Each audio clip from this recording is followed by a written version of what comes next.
بسم الله الرحمن الرحيم الحمد لله رب العالمين والصلاة والسلام على سيدنا وقائدنا وقدوتنا وقرة عيوننا محمد وعلى آله وأصحابه أجمعين. اللهم علمنا ما ينفعنا وانفعنا بما علمتنا وزدنا علما وتقى وصلاحا في الدين والدنيا يا أكرم الأكرمين. رب اشرح لي صدري ويسر لي أمري واحلل عقدة من لساني يفقه قولي. أما بعد، السلام عليكم ورحمة الله وبركاته. Құрметті жамағат, құрметті қасиетті әулие атаның жамағаты, бауырлар, Алла тағала бүгінгі мәжілісімізді, бүгінгі сұхбатымызды өзінің құзырында мақталған, періштелері қоршаған және өзінің рахымына бөленген сұхбат жиындардан етсін.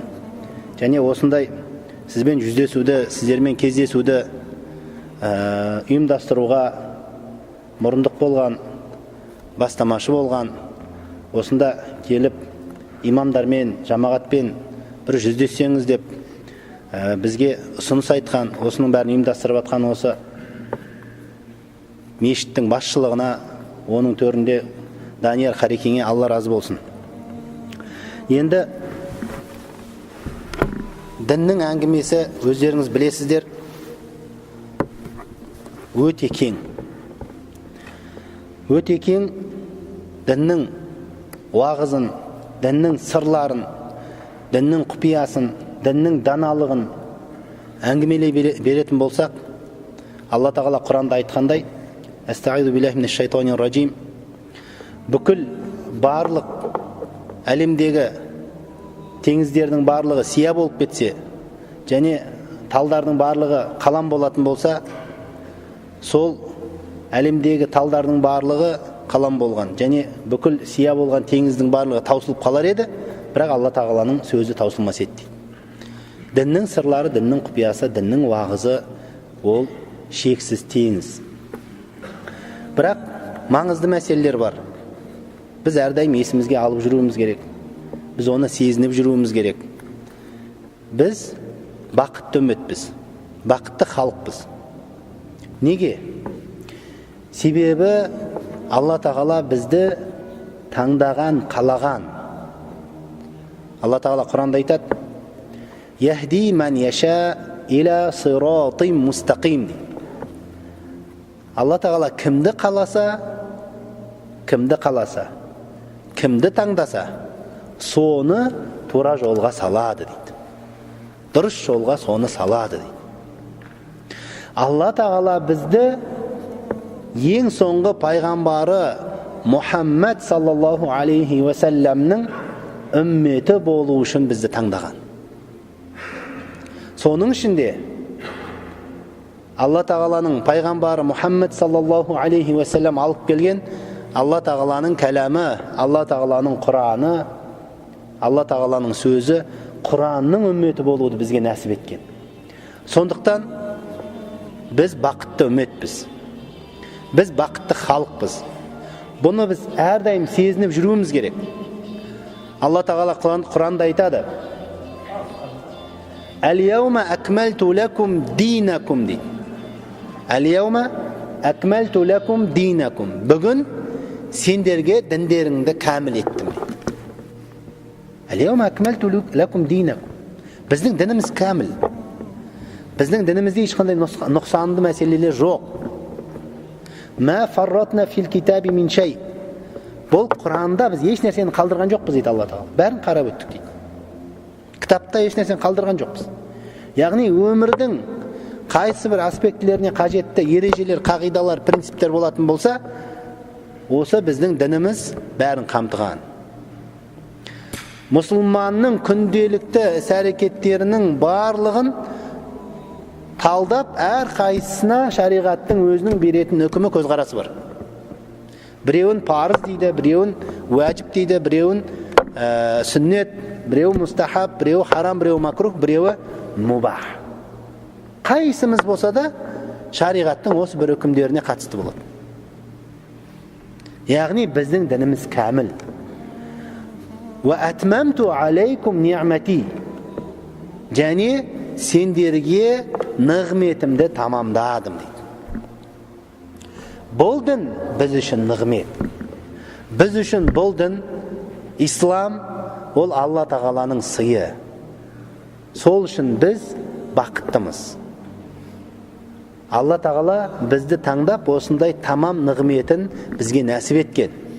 Мұсылман болмай басқа бір дінде болсақ, басқа бір сектада болатын болсақ, немесе басқа бір идеологияларда жүретін болсақ, онда біздің басқа шарамыз болмайтын еді. Алла тағала бізге иманды, исламды нәсіп етпесе. Енді осындай Құранның үмметі болсақ, Құран туралы не білеміз? Құранды біз қаншалықты оқып жүрміз? Құранмен біз қаншалықты өмір сүріп жүрміз? Құранға қаншалықты біз мән беріп жүрміз? Құранға қаншалықты амал етіп жүрміз? Пайғамбарымыз саллаллаху алейхи ва саллям Құран жөнінде не деді? Осындай бізге Алланың ең соңғы өзгермейтін сөзінің үмметі болу жазған екен. Ол сөз туралы біз не білеміз? Сахабалар қалай Құранға амал етті? Осы мәселені біз әрдайым жадымызда ұстап, уағызымызға әрдайым тұздық етіп, әрдайым өміріміздің басты принциптерінің біріне айналдыруымыз керек. Енді Алланың елшісі саллаллаху алейхи ва саллям имам ат-Тирмизи және имам ат-Тирмизи риуаят еткен хадисте айтады: "Ман қараа харфан мин китабиллахи фалаху бихи хасана." Кім дейді? Алла тағаланың кітабынан бір әріп оқитын болса дейді. Бір әріп оқыса, ол бір жақсылық дейді. Ол бір жақсылық. Яғни бір сауап. Бір жақсылық жасадыңыз. Вал хасанату би ашри амсалиха. Бір Алла тағала бір жақсылыққа 10 сауап береді. Мұсылман адам үшін сауап, амал жасайтын жолдар өте көп. Мұсылман адам үшін сауаптың тетіктері деген сансыз. Бірақ сол тетіктерді біз әрдайым көре білмейміз, таба білмейміз, сезе білмейміз. Ойлап қараңыз, Фатиханы басынан аяғына дейін әрбір оқып шыққан уақытта қаншама жақсылық жасаймыз. Енді Алла тағала айтып отыр. Пайғамбарымыз саллаллаху алейхи ва саллям айтып отыр: "Вал хасанату би ашри амсалиха." Бір жақсылық 10 есе болып Алланың құзырында сауап болып жазылады дейді. Бисмиллахир-рахманир-рахим деп оқыдыңыз, 19 әріп 190 сауап. Алланың разылығы үшін шын ықыласпен оқыған болсаңыз, 190 сауапты Алла тағала қамтамасыз етіп отыр. Алла тағала Құранда айтады: "Ман жаа бил хасанати фалаху ашру амсалиха, ва ман жаа бис саййати фала юджза илля мислаха, ва хум ла юзламун." Кім бір жақсылық жасайтын болса дейді, бір жақсылық жасса, бір жақсылықпен менің алдыма келетін болса дейді Алла тағала, құзырыма келсе қияметте, ол жақсылығына 10 сауап қайтарамын дейді. Ан'ам сүресінде айтып отыр. Бір жақсылыққа 10 сауап. Алла тағаланың мейірімі, рахымы шексіз мұсылман құлы үшін. Соны біз әрдайым сезінуіміз керек. Алла тағала Рахман, Рахим. Осы аяттан да көреміз оны. Арғарат айтады: "Ва ман жаа бис саййати фала юджза илля мислаха." Егер кім бір жамандық жасайтын болса дейді, онда сол жамандыққа бір күнә ғана жазылады. Бір күнә ғана жазылады. Жақсылыққа Алла тағала құлым жақсылық жасады деп 10 есе сауап беріп отыр. Жамандыққа бір ғана күнә жазып отыр. 10 есе күнә жазып отқан жоқ. Алла тағаланың рахымы. Алла тағала өзінің омырауындағы баласына мейірімді болған анадан да көбірек мейірімді біз үшін. Алла тағала Ар-Рахманир-Рахим. Алла тағала қажет болатын болса, кәпірге де бұл дүниеде, мұсылманға да екеуіне де мейірімді Алла тағала. Кәпірге егер де мейірімін төкпейтін болса, онда кәпір бір жұтым су бұл дүниеде іше алмас еді. Алла тағала қарсы шыққан күнәһар бір жұтым тамақты жұта алмас еді. Бірақ Алла тағаланың мейірімі шексіз. Осылай Алла тағала бізге әрбір жақсылығымызға он сауап береді. لا أقول ألف لام ميم حرف ولكن ألف حرف ولام حرف وميم حرف. Пайғамбарымыз саллаллаху алейхи уассаламның тәсілі. Пайғамбарымыз саллаллаху алейхи уассалам сөйлеген кезде екі-үш қылып сөйлемейді. Қысқа сөйлейді, нұсқада, нақты түсінікті қылып сөйлейді. Айтып жатыр, мен айтпаймын дейді, алиф лам мим бір әріп деп айтпаймын дейді. Тарқатып беріп отыр. Алиф лам мим, алиф әріп, лам әріп, сосын мим әріп дейді. Яғни алиф лам мим деп оққан кезде Құранды, ол біз үш әріп оққан боламыз. Пайғамбарымыз саллаллаху алейхи ва саллям осылай арғарата Алла тағаладан берілетін сауапты бізге осылай ашып беріп отыр. Бұл Құранды оқығанда мұсылмандардың Алла тағаланың тарапынан алатын марапаты, сыйы, сауабы осы. Ал енді әр қайсымыз қаншалықты біз Құранға мән беріп жүрміз? Қаншалықты біз Алла тағала осылай жасап қойған мүмкіндікті біз пайдаланып жатырмыз? Пайғамбарымыз саллаллаху алейхи ва саллям имам Аль-Бухари, имам Муслим риуаят еткен мына бір хадисте айтады: Әл-махиру бил-Құр'ани ма'ас-сафаратил кирамил барара. Валлази яқрa'ул Құр'ан ва ятатa'тa'у фихи ва хуа алейхи шақ лаху ажран. Құранды керемет оқитын, шеберлікпен оқитын Алла тағаланың құлы дейді. Құлы, қари, ол Алланың құзырында құрметті, күнәдан сақталған, күнәдан пәк болған періштелермен бірдей болады дәрежесі дейді. Солармен бірге болады дейді. Қаридың дәрежесі. Құранды әдемілеп, әсемдеп оқитын Алла тағаланың құлының дәрежесі. Алла тағала Құранда айтады: «Вараттилил Құр'ана тартила» дейді. Неге біз ғасырлар бойына пайғамбарымыз саллаллаху алейхи ва салламның дәуірінен қазірге дейін мұсылмандар Құранды үйретуге тырысады? Жамағатқа, шәкірттерге. Неге біз ең бірінші бала күнімізден Құраннан бастаймыз дінді үйренуді? Себебі Құран біздің дініміздің негізі. Себебі Құран біздің жан дүниемізді тәрбиелейді. Құран осылай бізге сауапты еселеп табуға көмектеседі. Құран ахиреттегі дәрежемізді көтереді. Періштелермен бірдей болады оның дәрежесі дейді. Құранды әсемдеп, көркемдеп оқыған. Алла тағала жаңа аятта айттым, Құранды әсемдеп, көркемдеп оқы дейді. Имам Ибн Аль-Жазари айтады, өзінің Мұқаддима Аль-Жазария деген кітабында, тәжвид ғылымына кіріспе ретінде жазған мәтінде айтады: Әл-ахзу бит-тәжвиди хатмун лазиму мән лам южаввидил Құр'ана әсиму дейді. Тәжвидпен Құранды оқу ол міндетті мәселе дейді. Әрбір мұсылман баласы үшін. Құранды әсемдеп оқу, мәнерлеп оқу. Пайғамбарымыз саллаллаху алейхи ва салламнан қалай оқылу үлгісі жалғасып келе жатыр, солай оқу ол міндетті мәселе дейді. Ал кім Құранды тәжвидпен әсемдеп, мәнерлеп, қағидаларын сақтап оқымайтын болса, онда күнәһар болады дейді. Әрбір мұсылман баласы Құранның мағынасы өзгермейтіндей үлгіде оқып үйренуі парыз, уәжіп, яғни міндет. Себебі ол Құранды дұрыс оқымайтын болса, қалай құлшылық жасайды?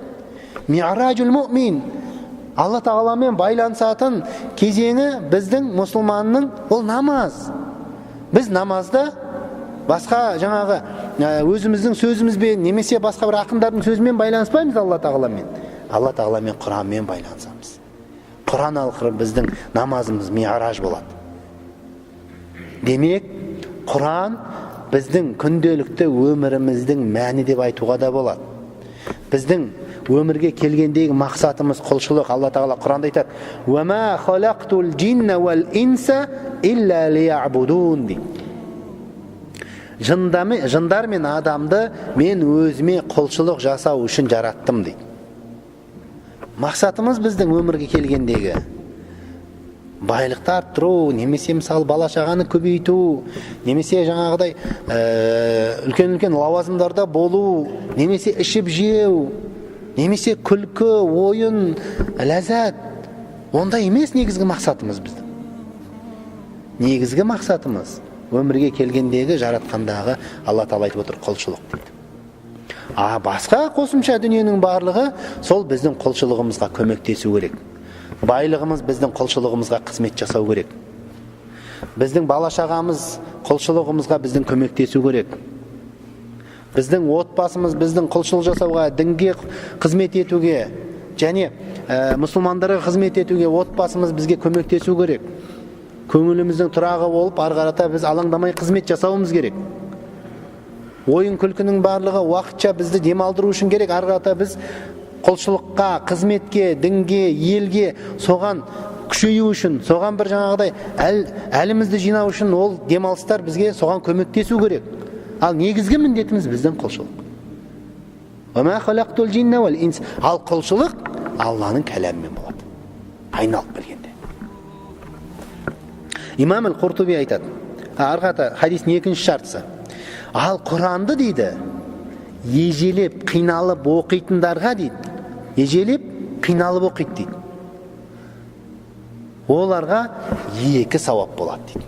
Яғни 2 сауап дегені, ол шебер оқитындардың алатын сауабынан 2 есе сауап алады олар дейді.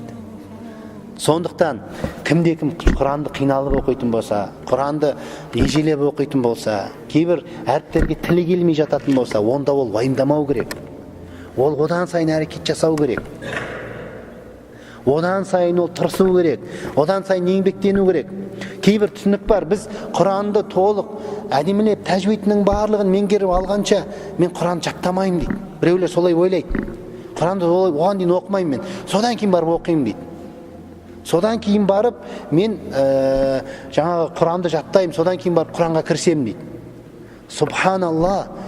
Мынау егерде күректі тат басып ататын болса, ол жерді мен тат басуым бәрі тазарғанша мен жерді аудармаймын, жерді қазбаймын ол күрекпен деп отыратын болса қалай болады ол? Күрек деген жерді қазған сайын жалтырап шыңдала бермейме ол? Сол секілді Құран да солай. Құранда біз оқыған сайын, әрекет жасаған сайын, қайталаған сайын біз Құранды дұрыс оқи береміз. Сондықтан біздің Орта Азияда ерекше бір тәсіл бар Құран жаттатуда. Санақпен жаттау деген. Бұл тәсілді қарилықта оқып жүрген шәкірттерге де, басқаларға да мен кеңес берем. Құранды санақпен оқытады біздің ұстаздарымыз. Біздің ұстаздарымыз солай өздері жаттаған, өздері солай бізге оқытты. 200 санақты сен мысалы жеткізуің керек. Құран жаттайтын, бетіңді 200 мәрте оқуың керек. Не үшін керек ол? Себебі Құранды 200 мәрте оқыған адам көп оқиды ол. Жалпы біздің қазақ халқының ерекшелігі, мынау жаттау қабілеті басқа ұлттарға қарағанда, көршілес ұлттарға біз жаттау қабілетіміз жоғарылау. Сондықтан біз бір 30-40 мәрте оқығанда біздің шәкірттер жаттап алады. Арғата еріне 200-ге жеткізуге мысалы. Медреседе оқып атқандар болсын, қарилықта оқып атқандар болсын, еріне жеткізе алмайды. Мен мысалы Нұр Мүбарак университетінде сабақ берем қазір. Шәкірттерге соны айтам. 60 шәкіртке айтқан болсам, 60 шәкірттің 2-еуі ғана сол тәсілмен оқыды. Сен жеткізе алмайды ана. Неге? Жалқаулық. Жаттап алды ертерек, жалқаулық. Ол көп оқылмағаннан кейін Құран, көп оқылмағаннан кейін ол шыңдалмайды. Тіл керемет жаттықпайды. Сондықтан біздің Орта Азиялық ұстаздарымыз, біздің қариларымыз өздерінің шәкірттерін тәрбиелегенде сондай санақпен оқытатын болған. Сонда ол көбірек сауап табады бірінші. Екіншіден оның тәжвиді, оның Құранды оқуы, күнделікті мысалы тілінің жаттығуы көбірек тереңдеу болады. Имам Аль-Қуртуби айтады. Татаъту деген не ол дейді? Татаъту. Ятатау дедім ол жаңа хадисте. Ол оқиды дейді, ежелейді дейді. Бір әріпті 2-3 мәрте қайталап барып оқиды дейді. Сосын тілі келмейді, қиналады дейді. Мысалы араб тілінде бот деген әріп бар. Араб тілі бот тілі деп аталады. Бот, сот, бот. Неге сот, бот? Бот тілі. Себебі ғұламалар, тіл ғалымдар айтады, Дот секілді дыбысталатын әріп басқа ешбір тілде жоқ екен ол. Тілдің жаны азу түске барып тиіп, сосын дыбысталу керек. Ал осылай дыбысталу керек. Ал олай жаңағы сөйлейтін, олай жаңағы әріпті дыбыстайтын басқа ұлт жоқ. Сондықтан араб тілі дот тілі деп аталады дейді. Араб тілі оңай емес, қиын тілдердің бірі. Бірақ Алла Тағала таңдаған. Алла Тағала өзінің кәләмін осы тілмен түсірді. Алла Тағала осы тілді таңдады. Осы тілмен сөйлейтін пайғамбарды таңдады. Алланың қалауы. Алланың қалауына ешкім қарсы шыға алмайды. Алланың қалауына біз тек қана басымызды тағатпен, ғибадатпен иеміз болды. Басқа бізде ешқандай жол жоқ. Разы болуымыз керек. Сонда бізді Алла Тағала бізге разы болады. Тағы бір хадисте айтады. Құранды үйреніп үйрететіндердің дәрежесі. Имам Аль-Бухари риуаят етеді. Хайрукум ман таалламал Құр'ана ва аллама. Ең абзалдарың дейді. Ең абзалдарың Құранды үйреніп үйреткендерің дейді. Қараш, Құранды үйреніп үйреткендерің. Себебі Құранды үйренген адам Құранға амал етеді. Пайғамбарымыз саллаллаху алейхи ва салламның ерекше сипаты, ол пайғамбарымыз саллаллаху алейхи ва салламның мінезі Құран болды. Пайғамбарымыз саллаллаху алейхи ва саллам тірі Құран болды. Пайғамбарымыз саллаллаху алейхи ва саллам тірі Құран болды. Сонымен пайғамбарымыз саллаллаху алейхи ва саллам бүкіл адамзаттың абзалы. Хайрул халқ, афдалул халқ. Ең адамзаттың, жаратылыстың абзалы пайғамбарымыз саллаллаху алейхи ва саллам. Ал енді Құранды үйренген адам, ол Құранды оқуды үйренді және Құранға амал етті ғой. Оның мінезі, жан дүниесі Құран болды ғой. Ол неге абзал болмайды? Сосын екінші мәселе, ол Құранды үйретті. Тек қана үйреніп қойған жоқ. Ибн Хаджар Ал-Асқалани айтады, үлкен ғұламаларымыздың бірі. Неге Құранды үйреніп және үйреткен адам ол ең жақсы хайырлыларың, ең абзалдарың деп айтты пайғамбарымыз саллаллаху алейхи ва саллям дейді. Себебі Құранды үйренген адам біріншіден өзін тәрбиелеп, өзіне пайда келтіреді. Өзіне пайда ең бірінші. Өзін халалмен өмір сүріп, харамнан сақтануға тәрбиелейді. Өзінің руханиятын тәрбиелейді, жан дүниесін тәрбиелейді, нәпсісін тәрбиелейді дейді. Сосын ол басқаға үйретіп, басқаға да оның пайдасы тиеді. Пайғамбарымыз саллаллаху алейхи ва саллям бір хадисінде айтады, ең абзалдарың сендердің дейді пайғамбарымыз. Ол Алла Тағаланың жаратылысына, Алла Тағаланың мақлұқаттарына, адамнан бастап басқасымен соларға пайдалы болғаны дейді. Кім адамзатқа пайдалы, кім жалпы қоршаған ортасына пайдалы, сол мұсылман, абзал мұсылман. Әл-муслиму мән сәлимәл муслимуна мин лисанихи ва яди. Мұсылман кім ол? Мұсылман басқа мұсылмандар оның тілінен, қолынан аман сау болатын болса дейді, оның тілінен, қолынан зиян чекпесе, зардапқа ұшырамаса басқа мұсылмандар, онда сол абзал мұсылман дейді. Енді қағидалар, біздің дініміз осылай қағидалар береді. Ары қарата адам сол қағидалардың шеңберінде өмір сүру керек. Яғни сіз қаншалықты біз адамға пайдамыз бар. Жақсы, Құран арқылы пайдамыз тимей жатыр. Себебі Құранды өзіміз әрең үйреніп жүрміз. Ал бірақ біз қаншалықты өзіміздің саламыз бойынша пайдамыз тиіп жатыр. Біреуіміз мысалы саудагерміз, біреуіміз мысалы инженерміз, біреуіміз мұғалімбіз, біреуіміз мысалы тағы да басқа бір салада. Қаншалықты мен адамдарға қызмет жасап жатырмын, адамдарға кішкене болса да пайдам тиіп жатыр, олардың көңіліне қаншалықты қуаныш сыйлап жатырмын. Біз әр күні солай өзімізге есеп беруіміз керек. Хазіреті Омар айтады, хасибу радиаллаху анху, хасибу анфусакум қабла ан тухасабу дейді. Сендер Алла Тағаланың құзырына барып есеп қысапқа тартылудан бұрын өздеріңнен өздерің есеп алыңдар дейді. Өздерінен өздерің. Біз әрбір күні, әрбір мысалы мезетте мүмкіндігінше өз-өзімізге есеп беріп жүруіміз керек. Мен қаншалықты Алла тағаланың сызып қойған шеңберінің шегінде жүрмін.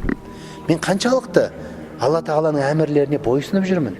Мен қаншалықты Алла тағаланың тыйымдарынан қайтып жүрмін. Ұйықтаудан алдын, немесе белгілі бір өзіміз жеке қалған кезде солай өзіміз есеп беруіміз керек. Себебі біз есепке тартылатын күн келіп қалғанда кеш болады. Кімде-кім өзінің жаңағы өткенін қарап, барлығын талдап, оны саралап, өз-өзіне сыншы болып жүретін болса, оның қателігі аз болады. Тақуалық деген не? Тақуалық Алла тағала Құранда айтады, әулиелер жөнінде. Әла инна әулия Аллахи ла хауфун алейхим ва лахум яхзанун дейді.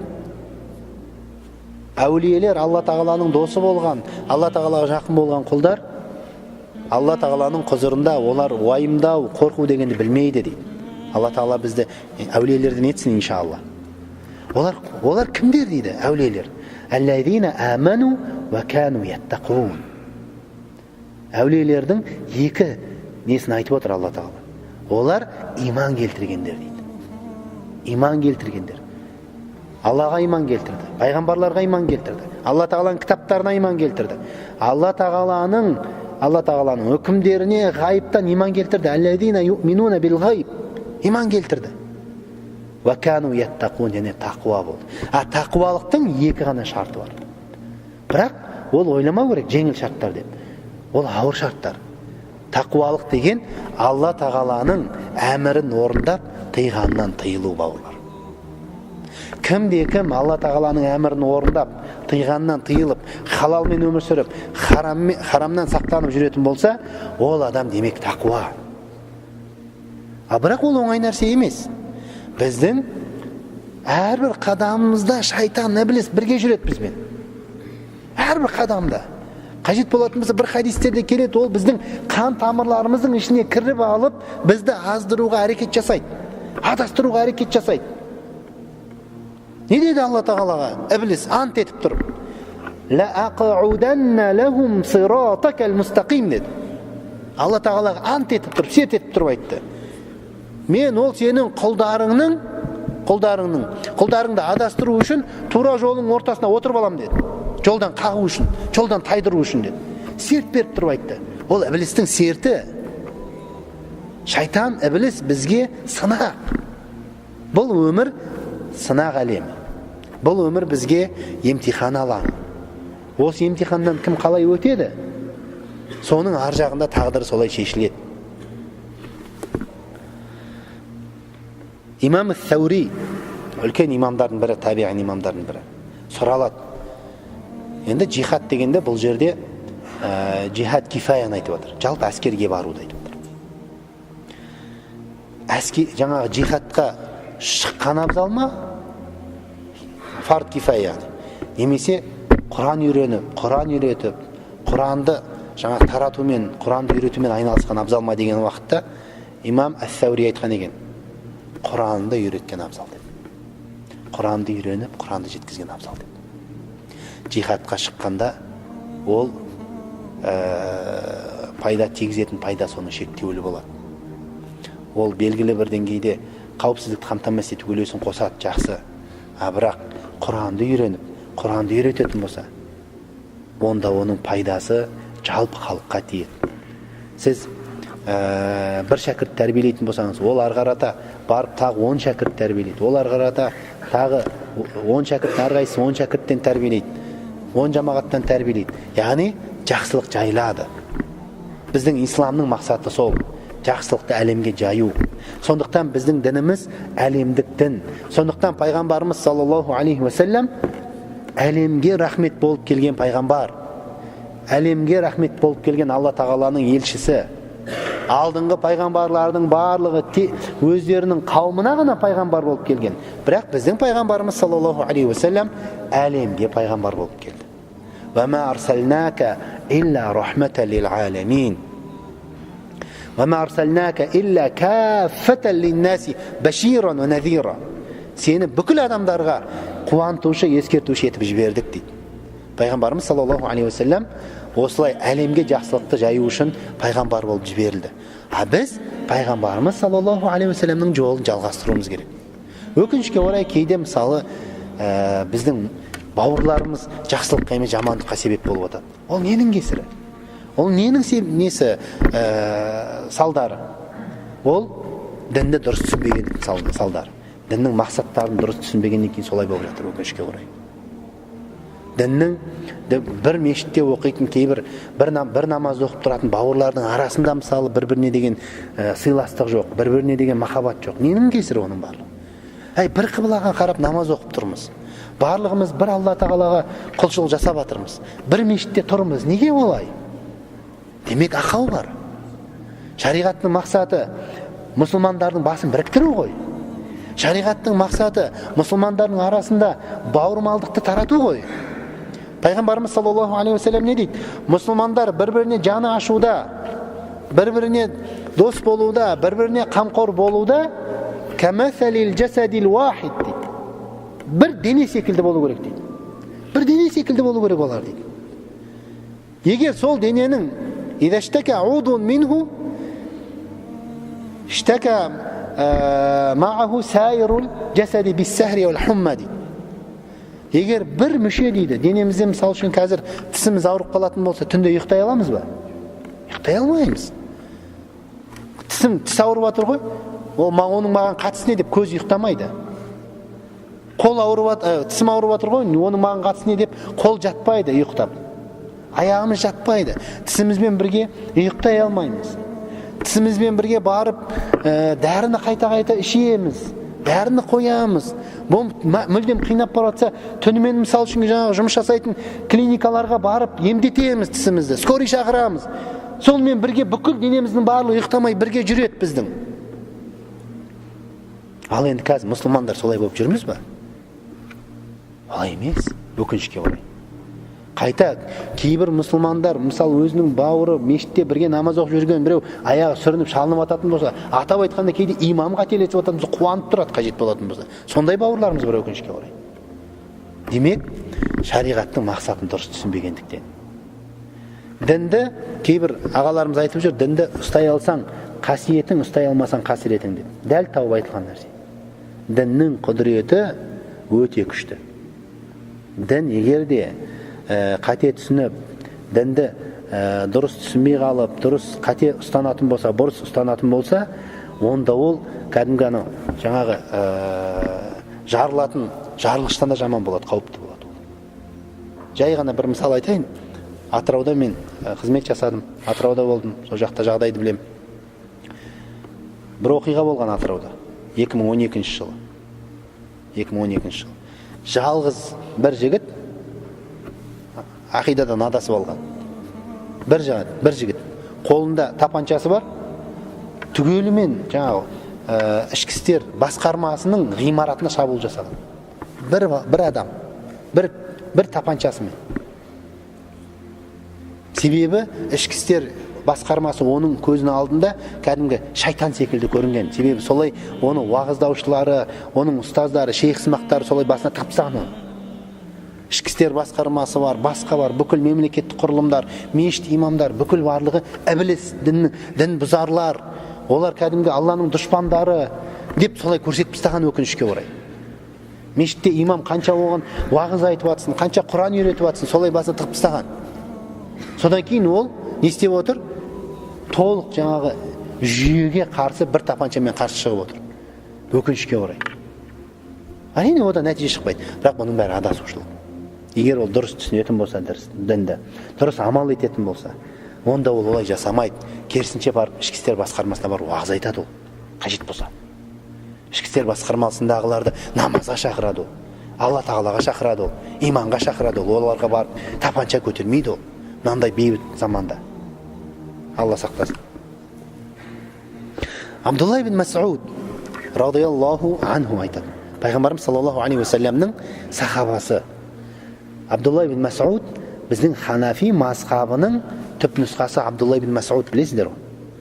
Ханафи мазхабының. Имам Абу Ханифаның силсиласы Абдулла ибн Мас'удтан келеді. Абдулла ибн Мас'удтың шәкіртінің шәкірті. Абу Ханифа рахматуллахи алейхи. Абдулла бин Мас'уд айтады: "Инна хазихил кулуба ауиятун фашгалуха бил Кур'ан." Сендердің жүректерің бір адыс секілді дейді. Адыс секілді. Біздің жүректеріміз адыс секілді. Ол адысты Құранмен толтырыңдар дейді. Құранмен толтырыңдар. Уәлә ташғалуха биғайрихи. Басқа нәрсемен емес, Құранмен толтырыңдар дейді. Сонда басқа нәрсенің бәріне, жақсылықтың бәріне қолдарың жетеді дейді. Сол кезде екі өмірлік бақыттарын қамтамасыз етесіңдер дейді. Біз егер де дүниені басқада мысал үшін бұл дүниелік уақытша пайдамызды, саудамызды, басқан соны жүрегімізге салып алатын болсақ, онда бізді сол дүние басқарады. Құрметті жамағат, біз дүниені басқара алмай қаламыз. Бізде дүниені тәрк ету деген ұғым бар шариғатта. Дүниені тәрк ету, дүниеге қызықпау деген, ол қандай мағынада? Кәдімгі бүкіл барлығын қойып, мешіттен шықпай, құлшылық жасап, таңертеңнен кешке дейін жаңағы мәсі, сәлдеміздің бәрін киіп алып, тек діннің шаруасымен ғана жүру, түнімен мысал үшін жаңағы намаз оқу, күнімен ораза ұстау, 24 сағат жаңағы тек құлшылықта болу ма? Дүниені тәрк ету солай ма? Кейбіреулер солай түсінеді. Бірақ олай емес. Олай емес. Әз-зухуд, дүниені тәрк ету деген, бұл принципті біз дұрыстап түсініп алуымыз керек. Ол дүниені жүрегіңде емес, қолыңда ұстау. Дүниені. Жүрекке Құранды ұстаймыз, қолымызда дүниені ұстаймыз. Егер жүректе болса дүние, онда бізді дүние басқарады. А дүние қолымызда болса, дүниені тәрк ету деген сол, онда біз дүниені басқарамыз. Дүниені ақиретімізге қызметші қыламыз. Дүниені құлшылығымызға қызметші қыламыз. Біздің дініміз орта жолды ұстанатын дін. وَكَذَلِكَ جَعَلْنَاكُمْ أُمَّةً وَسَطًا. Сендерді орта жолды ұстанатын үммет еттім дейді. Пайғамбарымыз саллаллаху алейхи ва саллям. Алла тағала кешіріңдер. Құранда. Орта жолды ұстанамыз біз. Бізде дінімізде артықта кетпейміз. Кейбір діннің өкілдері секілді мүлдем дүниеден баз кешпейміз.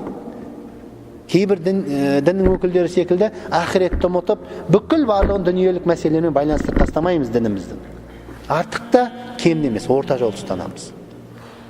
Яғни ақиретімізбен дүниемізді бірге алып жүреміз. Алла Тағала Құранда айтады: "Уәбтағи фима атака Аллаху ад-дарал ахира." Ережені беріп отыр Алла Тағала.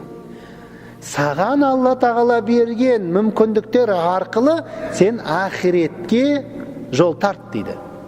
Яғни ақиретіңе жеткізетін, ақиретіңдегі сауабыңды, жәннатыңды бұл дүниедегі Алла Тағаланың берген мүмкіндіктері арқылы қамтамасыз ет деп отыр.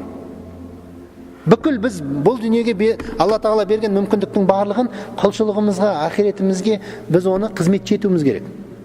Ағат айтады: "Вәлә тәнсә насибәкә минәд дуния." Дүниеден бірақ нәпсіңе керекті несібеңді ұмытпа дейді. Дүниеден баз кешіп кетпе олай. Қолыңда ұста дүниені. Дүние қолдың кірі деп қарау керек. Ақша қолдың кірі деп айтамыз біз. Шын мәнінде оны жүрекпен айтпаймыз, сезінбейміз. Ақша бар жерде бүкіл Алла Тағаланы да, дінді де, арды, ұятты, намысты бәрін ұмытып кетеміз. Неге? Ақша бір күні бар, бір күні жоқ. Лауазым бір күні бар, бір күні жоқ. Бірақ иман, Құран ол бізбен бірге. Егер де жүрегімізге бір салып алатынымызға бірге жүреді ол. Мәңгілік бірге ол бізге. Сондықтан Алла Тағала бізге осындай ережені беріп отыр. Ақирет сенің негізгі мақсатың. Егер сен ақиретіңді осылай қамтамасыз ететін болсаң, онда екі өміріңді де қамтамасыз етесің. Пайғамбарымыз саллаллаху алейхи ва саллям бір хадисте айтады: кім дейді, Алла Тағаланы разы қыламын деп адамдарды ренжітіп қоятын болса дейді, Алла Тағала одан разы болады, және адамдардың барлығын түбінде әкеліп ол адамға риза қылып қояды дейді. А кім дейді, адамдарды риза қылам, адамдардың көңіліне қарап Алла Тағаланы ашуландыратын болса, онда Алла Тағала одан ашуланады дейді. Және түбінде адамдардың барлығы одан бет бұрып кетеді дейді. Түбінде адамдардың бәрі ренжіп кетеді оған дейді. Одан жеркенетін болады дейді. Сондықтан қағида осылай. Алла Тағаланың разылығы, ақирет бізде бәрінен жоғары тұру керек. Абдулла ибн Масуд осыны айтып жатыр. Құранмен толтыр дейді жүрегіңді. Жүрек ол бір ыдыс секілді дейді. Ыдысқа қазір егер біз мысалы үшінге жаңағы пайдалы нәрсені салып қоятын болсақ, оның үстіне жаңа пайдасыз нәрселер келген уақытта сыймайды, ол түсіп кетеді былай. А пайдасыз нәрселер толтырып қоятын болсақ, онда пайдалы нәрсе келгенде тағы ол сыймай қалады. Сондықтан жүрегімізді біз дүниемен емес, жүрегімізді басқа нәпсінің құмарлықтарымен емес, дүниемізді басқа да мысалы шаруалармен емес, біз Құранмен жүрегімізді толтыруымыз керек. Құранмен өмір сүруіміз керек. Тағы да әрине ары қарата Құран жөнінде әңгіме айта берсек, Құран жөнінде, Құранның сырлары, Құранның құпиялары, Құранның пайдасы жөнінде жалғастыра берсек өте көп. Құран ғасырлар бойына Алла тағала ешқандай бір өзгерістен, ешқандай бір жаңағыдай жалғанның кіріп кетуінен, немесе басқа бір жоғалтуға ұшыраудан, одан барлығынан Алла тағала сақтап қойған кітап. Алла тағала өзінің сөзін «Инна нахну наззална зикра ва инна лаху лахафизун» дейді. Біз бұл Құранды түсірдік, Құранды енді сақтаймыз дейді. Шын мәнінде Алла тағала Құранды қазір 14 ғасырдан бері бір әрпін өзгертпей сақтап келе жатыр. Бұндай бақытты басқа ешбір үмметке, ешбір діннің өкілдеріне Алла тағала нәсіп етпеген. Біздің дінімізге, біздің пайғамбарымыз саллаллаху алейхи ва саллям үмметіне нәсіп еткен бұл нәрсе. Басқа ешбір діннің кітабында жаңағы пайғамбар Алланың елшісі періштеге үйретті, періште арғата Мұхаммед пайғамбарға берді, Мұхаммед пайғамбар мына сахабаларға берді, о сахабалар мына табиғиндарға берді деп ондай жалғасып келетқан ешбір діннің кітабының ондай силсиласы жоқ. Бірақ Алла тағала біздің Құранымызға, біздің кітабымызға басшылық қалатын. Бұл пайғамбарымыз саллаллаху алейхи ва саллям жеткізген Құранға бұны нәсіп еткен. Сондықтан біз бұның қадірін білуіміз керек. Құран әрине ғасырлар бойына өзінің дұрыс екендігін, өзінің адамзатты тәрбиелейтін Алла тағаланың шын мәніндегі шынайы кәләмі сөз екендігін дәлелдеген, оған дұшпан да, дос та куә болса да Европа ғалымдары, басқа да мысалы Японияның ғалымдарының өздері зерттей келе мысалы бұларды жайлап мойындап жатыр бұл мәселелерді, бұл ақиқаттарды. Бірақ өкінішке орай мұсылмандар кейде осы нәрсені сезінбейміз. Сондықтан кішкене Құран жөнінде бір-екі ауыз әңгіме айтайық, бір-екі ауыз тәзкир болсын, яғни еске салу болсын. Алла тағала Құранда айтады: «Вазаккир фаинна зикра танфаул муъминин» дейді. Сен есіне сал дейді. Еске салу, еске түсіру ол момын мұсылмандарға пайдасы болады дейді. Сондықтан біз әрдайым бір-біріміздің есімізге салып, бір-біріміз ұмытқан нәрселерді жаңағыдай бір-бірімізге айтып ескертіп жүруіміз керек. Мұсылмандар бір-біріне айна. Момын мұсылманның айнасы оның бауыры дейді. Сондықтан бір-бірімізге айнамыз, бір-бірімізге ескертуші, бір-бірімізге уағызшымыз. Сондықтан бір-бірімізге осылай жанашыр болып, пайғамбарымыз саллаллаху алейхи ва саллям айтқандай, жаңағы бір дене секілді, егер біреу қиналатын болса, біреу жаңағыдай бір жағдайға душар болып қалатын болса, немесе біреу адасып баратқан болса, бәріміз соны ел болып, жамағат болып, қолдан келген көмекті жасап, пайғамбарымыз саллаллаху алейхи ва саллям салып кеткен сүннет жолы бар, мысалы жылу жинау деген, қазақта да бар ол дәстүр. Мысалы бір оқиғада бір сахаба қиналып келеді, пайғамбарымыз саллаллаху алейхи ва саллям жаңағыдай беретін нәрсесі жоқ, қиналып тұрады. Абыржиды, себебі бере алмады. Пайғамбарымыз саллаллаху алейхи ва саллям бере алмаған кезде кәдімгідей уайымдайтын болған. Пайғамбарымыз көңіл күй түсіп кететін болған. Сосын сахабаларына жариялайды, кімнің қандай мүмкіндігі бар деп шапанын жайып жібереді. Сосын біртіндеп сахабалар жаңағы қиналып жатқан мұсылман бауырға, сахабаға көмектесейін деп әртүрлі заттарын әкеп тастай бастайды. Біреу азығын алып келеді, біреу жаңағы жүзігін тастайды, біреу мысалы үшін тағы басқа бір киімін қояды. Сол кезде пайғамбарымыз саллаллаху алейхи ва саллям жаңа шапан толған сайын, үйілген сайын жаңағыдай күлімдеп, пайғамбарымыз саллаллаху алейхи ва саллям жүзі жарқырап бір қуанады дейді. Пайғамбарымыз саллаллаху алейхи ва саллям осылай бізге үйретті. Қалай бір-бірімізге бауыр болуымыз керек, қалай бір-бірімізді қолдауымыз керек, қалай бір-бірімізге жанымызды ашу керек. Дін деген насихат ол. Дін деген насихат, ол мағынасы не ол? Насихат деген ол жанашырлық деген сөз. Дін ол жанашырлықтан тұрады. Дінді намаз, дінді ораза деп түсіндірген хадисті біз таппаймыз. Бірақ дін насихат деген хадис бар. Себебі дін ол басқаға жақсылығы болып тұратын, басқаға пайдасы болатын адамды тәрбиелеу діннің мақсаты. Жан жағына, қоршаған ортасына пайдасы болатын тұлғаны тәрбиелеу.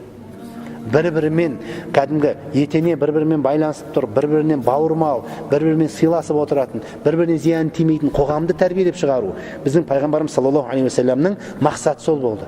Сөйтіп сахабалар қоғамын пайғамбарымыз саллаллаху алейхи уассалам тәрбиелеп шығарды.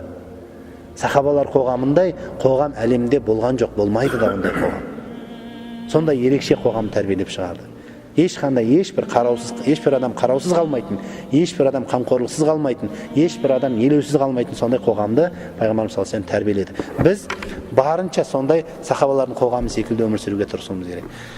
Алла тағала баршаңызға разы болсын. Алла тағала осы мәжілісімізді, осы сұхбатымызды өзінің құзырында мақталған, періштелері қоршаған, рахмына бөленген мәжілістерден, сұхбаттардан етсін. Алла тағала амандықта жүздесуді нәсіп етсін. Баршаңызға Алла тағала разы болсын. Субханака бихамдик нашхаду ан ла илаха илля анта настағфирука ва натубу илейк. Аллахумма аллимна ма янфа'уна ва анфa'на бима алламтана ва зидна илман ва туқан ва салахан фи д-дини ва д-дуния я акрамал акрамин. Аллахумма инна нас'алука ал-худа ва ат-туқа ва ал-афафа ва ал-ғина. Я жаратушы Алла тағала, тіршілігіміздің тірегі болған дінімізді бізге оңдап бер. Бұл тіршілігіміз болған өмірімізді бізге берекелді қыл. Барар қайтар орнымыз болған ахиретімізді хайырлы да абзал қылып бер. Я жаратушы Алла тағала, өмірді артығымен берсең, барша жақсылықтармен бер. Өлімді беретін болсаң, барша жаманшылықтан құтқаратын өлім қылып бер. Я жаратушы Алла тағала, мына еліміздегі, жеріміздегі, отанымыздағы бейбіт өмірімізді, дініміздің бостандығын, еркіндігін, мұсылмандардың бостандық еркіндігін дайымда тұрақты ет. Я жаратушы Алла тағала, исламға, мұсылмандарға күш қуат бер. Я жаратушы Алла тағала, адасып жүрген бауырларымыз тура жолға сал. Я жаратушы Алла тағала, бейнамаз болып жүрген бауырларымызды намазға келтір. Я жаратушы Алла тағала, және қарны аш болып жүрген бауырларымыз болатын болса, басқа да мұсылман елдерінде бауырларымыз болса, оларды тойындыра көр. Жалаңаш бауырларымызды киіндіре көр, я жаратушы Алла тағала, және қаза тауып жатқан бауырларымызды өзіңнің құзырыңда шахидтердің қатарынан қабыл ет. Ва саллаллаху аля хайри халқихи Мухаммад ва аля алихи ва асхаби ажмаин. Бирахметке я архамар рахим.